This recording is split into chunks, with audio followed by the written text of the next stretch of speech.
Hi guys, welcome back to the VSL tutorial number 2, leaving off where we got back yesterday. So what we're going to do is we're going to create a multi-timbral software instrument in our DAW, which is Logic. So here we go, there's 4 channels of it, just like last time.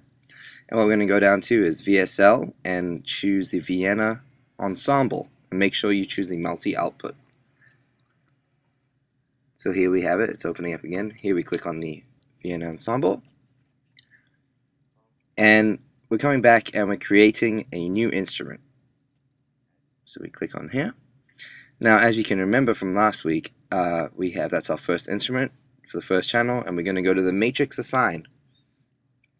Now, to load an instrument, let's do some violins. So we'll go to orchestral and then violins. And remember, you can just double click on that to load it in. Or you could just drag in, either one. So we have loaded up our violins into our Vienna instrument. Now, here's another cool trick that we didn't go over. If we click on the second matrix, what we can do is we can load in a harp, for instance. So you do that by double clicking or dragging. Now, if we right click on this little box here, we can assign it to a different key stage on the MIDI controller itself.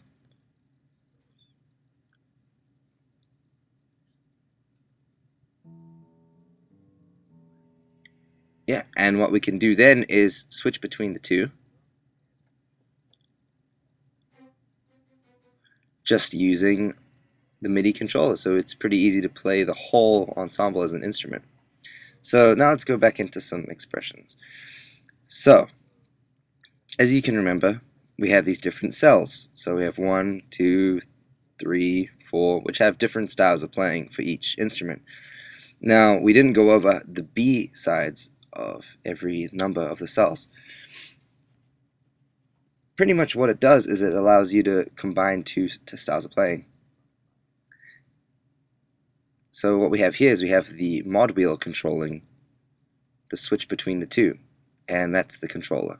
But what we can do is we can switch it and assign it to something else, like the pitch wheel, for instance.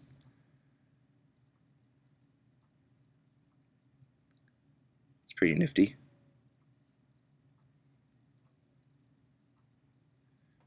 So like I said, we have the staccato, but then we can also swap it around. Now you can also change through the different cells.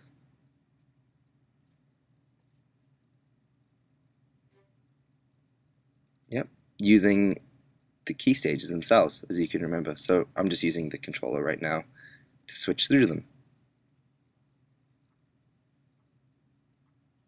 And this is switching between A and B. Notice how it was staccato and then started with staccato and then became legato. Now we can also do this with such stuff as the velocity crossfade. So what we need to do is we need to enable that by clicking here, and we can right click on the actual fader itself. So if we just right click on it and just move the mod wheel or any controller surface you want. So now we can do that by controlling it on our control surface itself. It's pretty ridiculously awesome. Now you can do this with absolutely any feature inside of VSL, which is incredible. So feel free to mess around, and obviously know that it's probably a lot easier to have a control surface with a lot of different controllable options. Now here's something for the most techie, synthy people out there. We can edit the individual cells themselves. So if you wanted to edit the staccato feature of the violins, we could do so by sort of molding the shape of it with the attack, decay, release, and all of that stuff. Now, let's say you want staccato and you want legato, but that's not enough.